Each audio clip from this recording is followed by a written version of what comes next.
I know Chiggs is in here recording this. No Chid Smooth in here, right? So whatever you say, you know, Chig gonna have everything up there.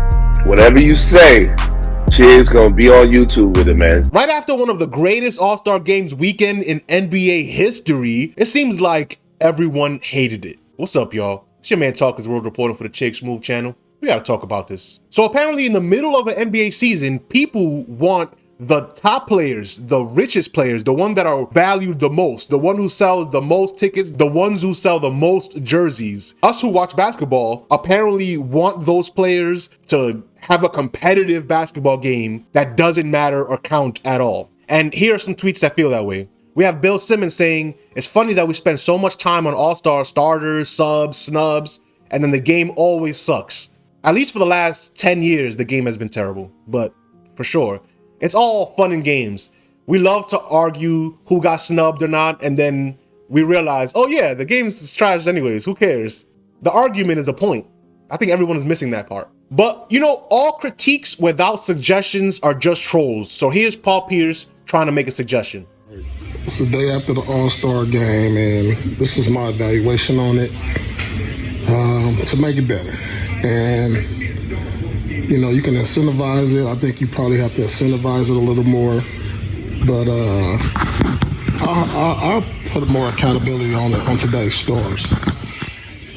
Guys like LeBron, Curry, Giannis.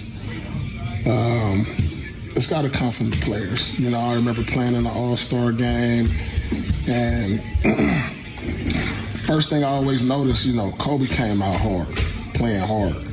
And everybody be like, damn, you know, shit, we gotta pick it up. You know, he out here, he wasn't playing around at every All-Star game. And I'm not saying we wasn't out there in the first 3 quarters, but I know that fourth quarter came, it was gonna be hella competitive. So for our stars, I think it's gotta come from them. So yeah, the game dragged on for way longer than it seemed like it should have. But this person on Twitter perfectly sums it up. It's not just that this game is embarrassingly bad, again, it's that the league has almost all of its top players on the floor, and the product they're showcasing right now is boring. That's the main point across all critiques. It's not just that it's not competitive, it's just boring. They're not even trying to make it entertaining. Forget about being competitive. This is an all-star game in the middle of the season. It's probably not going to be competitive, but at least make it entertaining. These are the best players, and it's still a boring product. Why is that?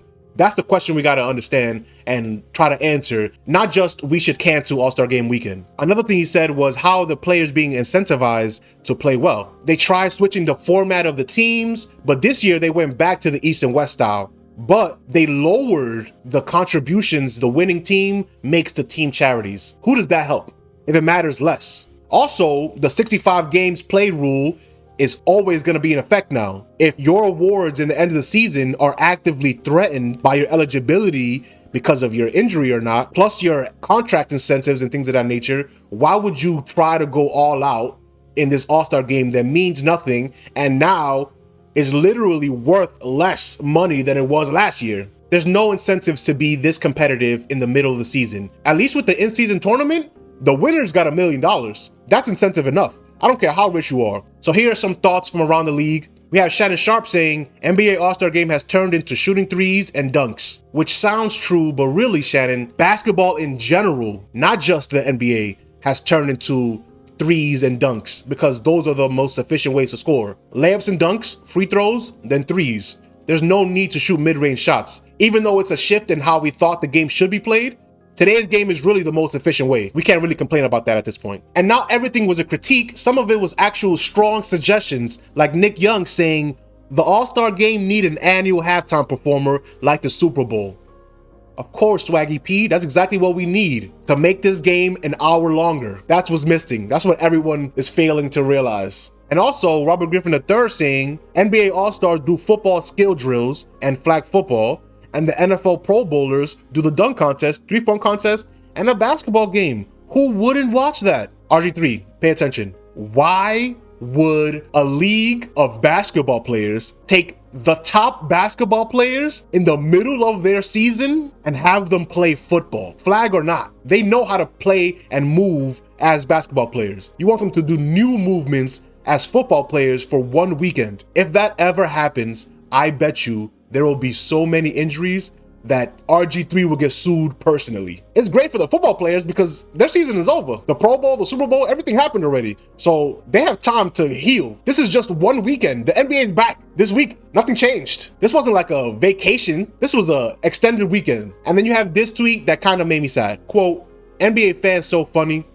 When have they ever tried in the All-Star game in the past decade? Y'all just aren't kids anymore. Damn, for anybody over 25 years old, that was a shot directly at you from this guy, Yader, whatever his name is. Shout out to him, but he just called you guys out. The NBA All-Star Game is not for you. Tricks are for kids. Let me know what you think about it in the comment section. Peace.